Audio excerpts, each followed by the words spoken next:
Mass design സ്ഥാപനത്തിൽ നടക്കുന്നത് പെൺവാണിഭമോ? News റീഡറായ പെൺകുട്ടി പറയുന്നത് കേട്ടതും അവൻ ഞെട്ടലോടെ വാർത്തയിലേക്ക് മുഖം പതിപ്പിച്ചു. വിശദമായി ഓരോന്നും പറയുമ്പോൾ അവൻ്റെ കണ്ണ് തള്ളിയിരുന്നു.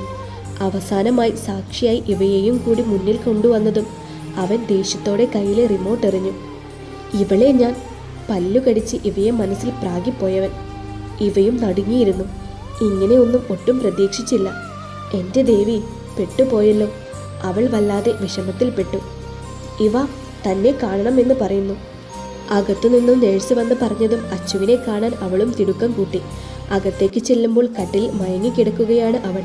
വല്ലാത്ത വിഷമത്തിൽ ഇവ അച്ചുവിൻ്റെ കവിളിൽ പിടിച്ചു. അച്ചു ഒന്ന് കണ്ണു തുറന്നു. വല്ലാത്ത വിഷമം അവളുടെ കണ്ണുകളിൽ തങ്ങി നിന്നിരുന്നു. ഞാൻ ചീത്തയായി പോയോ ഇവ? അവൾ വിതുമ്പലോടെ ചോദിക്കുമ്പോൾ ഇവയുടെ കണ്ണുകൾ നിറഞ്ഞു. ഇല്ല അച്ചു, ഒന്നുമില്ല. ഞാൻ വന്നപ്പോൾ നീ തലയടിച്ച് വീണ് കിടക്കുന്നത് കണ്ടിരുന്നു. അപ്പോൾ തന്നെ വിവേകിനെ കൂട്ടിക്കൊണ്ടുവന്നു. അവനാ നിന്നെ ഇങ്ങോട്ടെത്തിക്കാൻ എന്നെ സഹായിച്ചത്.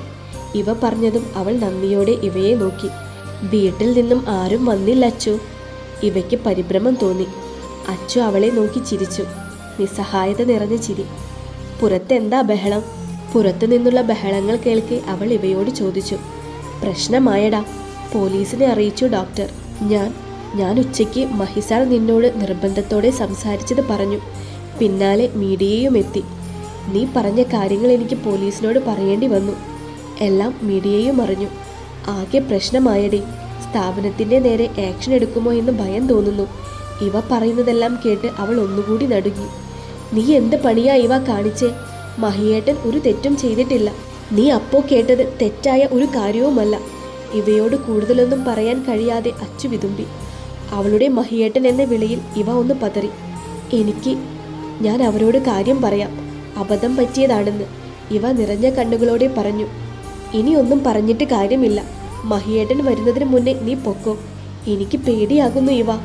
മീഡിയക്കാരോട് ഞാൻ പറഞ്ഞോളാം. അച്ചു നിർബന്ധം പിടിച്ചു. ഒന്നും പറയാൻ കഴിയാതെ അവൾ പുറത്തേക്കിറങ്ങി. ആകാശ് നിൽക്കുന്നത് കണ്ടതും അവൾക്ക് വല്ലാത്ത കുറ്റബോധം തോന്നി. ഒരു നിമിഷത്തെ തെറ്റിദ്ധാരണ അവളുടെ അധ്വാനം നഷ്ടപ്പെടുത്തുമോ എന്ന് പോലും അവൾ ഭയന്നു. അവനടുത്തേക്ക് ചെന്നുകൊണ്ട് അവൾ നിറഞ്ഞ കണ്ണുകളാൽ അവനെ നോക്കി. സാരല്ല. അവളുടെ നോട്ടം കണ്ട് മറ്റൊന്നും പറയാൻ അവന് കഴിഞ്ഞില്ല. ക്ഷമിക്കണം, തെറ്റുപറ്റിയത് എനിക്കാണ്. ഞാൻ അവരോട് തിരുത്തി പറഞ്ഞോളാം. ഏയ്, കുട്ടിയൊന്നും പറയണ്ട. മഹി വന്നാൽ തീരാവുന്ന പ്രശ്നമേ ഉള്ളൂ. ആകാശ് പറഞ്ഞതും പിന്നെ അവിടെ നിൽക്കാതെ അവൾ ഇറങ്ങി നടന്നു. രാത്രി ഒരുപാട് വൈകിയിരുന്നു. കയ്യിൽ കെട്ടിയ വാച്ചിലേക്ക് ഒന്ന് നോക്കി. ഓടുന്നില്ല. ഫോൺ എടുത്ത് അച്ഛനെ വിളിക്കാൻ നോക്കുമ്പോൾ ഒത്തിരി തവണ ഇങ്ങോട്ട് വിളിച്ചിട്ടുണ്ട്. അനുവിൻ്റെ നമ്പറിൽ നിന്നും വിളിച്ചിട്ടുണ്ട്. അവൾ ഫോണെടുത്ത് അച്ഛൻ്റെ നമ്പറിൽ വിളിച്ചു. വിഷമമുള്ളിൽ തങ്ങി നിറഞ്ഞു. അച്ഛാ, വിതുമ്പിക്കൊണ്ടുള്ള ഇവയുടെ വിളി. വിനോദ് അവളെ വേവലാതിയോടെ വിളിച്ചു. ഇവ. അച്ഛൻ വരുവോ? തേങ്ങൽ അടക്കിയെങ്കിലും പുറത്തേക്ക് വന്നു പോയിരുന്നു. വാർത്ത കണ്ട ഉടനെ അവൻ്റെ കൂട്ടുകാരൻ്റെ വണ്ടി വാങ്ങി അവൻ പോന്നിട്ടുണ്ട്. അച്ഛൻ പറഞ്ഞതും ഒരു ബൈക്ക് ഇവയ്ക്ക് മുന്നിൽ വന്ന് നിന്നിരുന്നു. ചേച്ചി, നന്ദു വിളിച്ചതും അവൾ അച്ഛനോട് പറഞ്ഞു ഫോൺ വെച്ചു. ഒന്നും പറയാതെ അവന് പിന്നിലിരിക്കുമ്പോൾ അവൻ വണ്ടിയെടുത്തു. ചേച്ചി ചെയ്തത് ശരിയാ. തെറ്റ് കണ്ടത് പറഞ്ഞു. വരുന്നത് വരട്ടെ. ഞങ്ങളെല്ലാവരും ചേച്ചിക്കൊപ്പമുണ്ട്. നന്ദു സമാധാനിപ്പിച്ചതും അവൾ ഒന്നുകൂടി വിതുമ്പി. എന്താ കരയണേ? അലിവോടെ അവളോട് ചോദിക്കുമ്പോൾ തനിക്ക് പറ്റിയ അബദ്ധം അവൾ പറഞ്ഞിരുന്നു. ഇവിടെ ചേച്ചിക്ക് ചെറിയ തെറ്റ് പറ്റി. അത് തിരുത്താനാവുന്നതേ ഉള്ളൂ. അല്ലാത്ത കാര്യങ്ങൾ സത്യമാണ്. അതുകൊണ്ട് എൻ്റെ ചേച്ചി വിഷമിക്കാതെ. നന്ദു കാര്യമായി പറഞ്ഞതും ഉള്ളിലൊരു തണുപ്പ് പടർന്നു. വീട്ടിലേക്ക് എത്തുമ്പോൾ ആരും ഉറങ്ങിയിരുന്നില്ല. ഇവ വന്നിറങ്ങിയതും അനു ഓടിപ്പിടിച്ചെത്തിയിരുന്നു. ഓടാതെ, കാൽ മാറിയില്ല അനു. ഇവ അവളെ ശാസിച്ചു. എനിക്കൊന്നുമില്ലടി. നിന്നെ കാണാഞ്ഞിട്ടായിരുന്നു. ഇപ്പോഴാ എനിക്കിച്ചിരി സമാധാനമായത്. അനു അവളെ ചേർത്ത് പിടിച്ച് പറഞ്ഞതും ഇവയുടെ മനസ്സ് നിറഞ്ഞു. സോറി സാർ, പ്രശസ്ത സുപ്രീം കോടതി വക്കീലായ ശങ്കർദാസിനോട് പോലീസ് പറഞ്ഞു. എന്നാൽ ഇനി ബാക്കിയുള്ള കാര്യങ്ങൾ ചെയ്യണം. എൻ്റെ മകൻ്റെ പിന്നാലെയും അവൻ്റെ സ്ഥാപനത്തിലേക്കും ഇനിയൊരു മടക്കമുണ്ടാകരുത്. കാര്യങ്ങൾ പറഞ്ഞ് തിരിച്ചിറങ്ങുമ്പോൾ മഹിയും അയാൾക്ക് കൂടെ ഉണ്ടായിരുന്നു. പരസ്പരം ഒന്നും സംസാരിക്കാൻ തോന്നിയില്ല ഇരുവർക്കും. നീ വീട്ടിലേക്കോ അതോ ഫ്ലാറ്റിലേക്കോ? അത്രമാത്രം ചോദിച്ച് അയാൾ അവൻ്റെ മുഖത്തേക്ക് നോക്കി. ഞാനില്ല, എനിക്ക് ഹോസ്പിറ്റലിൽ പോകണം. അച്ചുവിനെ കാണണം. മോളെ വീട്ടിലേക്കാക്കിയേക്ക്. ബാക്കി ചികിത്സ അവിടെ. അയാൾ പറഞ്ഞുകൊണ്ട് വലിയ വീടിന് മുന്നിൽ ഇറങ്ങി. കാറ് കണ്ണിൽ നിന്നും പോയതും അയാൾ ഗേറ്റ് തുറന്ന് റൂമിലേക്ക് കയറി. ബെല്ലടിച്ചു വാതിലിന് മുന്നിൽ നിന്നതും ഒരു ലളിത വസ്ത്രം ധരിച്ച സ്ത്രീ പുറത്തേക്ക് വന്നു. മഹി എന്തി ഏട്ടാ? അവൻ വരില്ല, നീ വാതിലടച്ച് വന്ന് കിടക്കാൻ നോക്ക്. പോയ കാര്യം എന്തായി? എന്താവാൻ? അവൻ തെറ്റുകാരനല്ലെന്ന് അച്ചു പറഞ്ഞു. പക്ഷേ ആ കുട്ടിയുടെ മൊഴിയാണ് പ്രശ്നമായത്. അവൾ കൂടി തിരുത്തി പറയണം. പോലീസ് വിളിക്കുമെന്ന് പറഞ്ഞിരുന്നു. പിന്നെ ബാക്കി കാര്യങ്ങൾ ചെയ്യാൻ നമ്മൾ മഹിയെ പഠിപ്പിക്കേണ്ടല്ലോ. അയാൾ പറഞ്ഞുകൊണ്ട് ഡ്രസ്സ് മാറി കട്ടിലിലേക്ക് നിവർന്നു കിടന്നു. എനിക്ക് അവനാ കുട്ടിയോട് മോശമായി പെരുമാറുമോ എന്നാ. അവര് വേവലാതി പൂണ്ടു. പറയാനുണ്ടോ? നിനക്കറിയുന്ന മഹി എങ്ങനെയാ? അയാൾ ചോദ്യഭാവത്തിൽ ചോദിച്ചതും അവരിൽ നിസ്സഹായത നിറഞ്ഞു. നീ ഇവിടെ കിടക്കാൻ നോക്ക് പ്രഭേ. അവൻ്റെ കുറച്ച് റൂൾസ് നമുക്ക് മാറ്റാൻ പറ്റുന്നതല്ല. അയാൾ ചിരിയോടെ പറഞ്ഞ് കണ്ണടച്ചതും ആ അമ്മ മനസ്സ് മകനെ ആലോചിച്ചുകൊണ്ട് ഉഴറി. പതിവ് പോലെ റൂമിലെ ജനലിനോരം നിന്നു അവൾ. ഉള്ളിൽ നിറയെ കുറ്റബോധമാണ്. നാളെ എങ്ങനെ അവിടേക്ക് കയറി ചെല്ലും? തൻ്റെ ജോലി പോകും. നിറഞ്ഞു വരുന്ന കണ്ണുകൾ അവൾ പണിപ്പെട്ട് തുടച്ചു. വീട്ടിലെ ചിലവ്, നീനുവിൻ്റെയും നന്ദുവിൻ്റെയും പഠിപ്പ്. അവളിൽ വേവലാതി തോന്നി. കുറച്ചു മുന്നേ പോലീസ് വിളിച്ചപ്പോൾ താൻ മൊഴി മാറ്റി പറഞ്ഞിരുന്നു. തനിക്ക് തെറ്റിദ്ധാരണ പറ്റിയതെന്ന് പറഞ്ഞു. പക്ഷേ സ്ഥാപനത്തിനുണ്ടായ പ്രശ്നങ്ങൾ മാറാൻ പോകുന്നില്ല. മോളെ, വിനോദ് അവളുടെ അടുത്തേക്ക് ചെന്ന് അവളെ ചേർത്ത് പിടിച്ചു. പോട്ടേടാ, അച്ഛൻ്റെ മോള് വിഷമിക്കാതെ. ജോലി പോയാൽ നമുക്ക് വേറെ നോക്കാം. നീ നിന്നെ പോലെയുള്ള ഒരു പെൺകുട്ടിയെ രക്ഷിച്ചു. തെറ്റുകൾ സമൂഹത്തെ അറിയിക്കാൻ നോക്കി. ചെറിയ പിഴവുണ്ടേലും എൻ്റെ മോള് ചെയ്തത് അത്രയും നല്ല കാര്യമാണ്. അയാൾ സമാധാനിപ്പിച്ചതും മനസ്സ് നിറഞ്ഞ സന്തോഷത്തോടെ അവൾ അച്ഛനെ കെട്ടിപ്പിടിച്ചു. അല്ലേലും മനസ്സ് വേദനിപ്പിക്കുമ്പോൾ നമുക്ക് കിട്ടുന്ന ചേർത്തുപിടിക്കൽ അതത്രയും വലുതാണ്. അന്ന് കിടക്കാൻ താമസിച്ചത് കൊണ്ട് ഒരുപാട് വൈകിയാണ് അവൾ എഴുന്നേറ്റത്. മോൾ എഴുന്നേറ്റോ? സുലോചന അവളെ നോക്കി ചിരിയോടെ പറഞ്ഞു. അവളൊന്ന് ചിരിച്ചു. പൊടുന്നനെ അവൾ വേഗത്തിൽ എഴുന്നേറ്റു. അയ്യോ അമ്മ, അനു പോയോ? ധൃതിയോടെ പുറത്തേക്കിറങ്ങുമ്പോൾ അവൾ ചോദിച്ചു. ആ പോയി. നിന്നെ ഇപ്പോൾ വിളിക്കണ്ടെന്ന് അവൾ പറഞ്ഞു. അതാ വിളിക്കാഞ്ഞ്. അമ്മ എന്ത് പണിയാ കാണിച്ചേ? വിളിക്കണ്ടെന്ന് പറഞ്ഞാ വിളിക്കാണ്ടിരിക്കേ? ഒന്നാമത്തെ എന്നോട് ദേഷ്യമാവും. ഞാൻ വൈകിക്കൂടി ചെന്നാലോ? എനിക്കറിയില്ല. അനുവിനോട് നിങ്ങളുടെ ഹേമ മേഡം വിളിച്ചു പറഞ്ഞെന്ന് സുലോചന പറഞ്ഞുകൊണ്ട് അകത്തേക്ക് നടന്നു.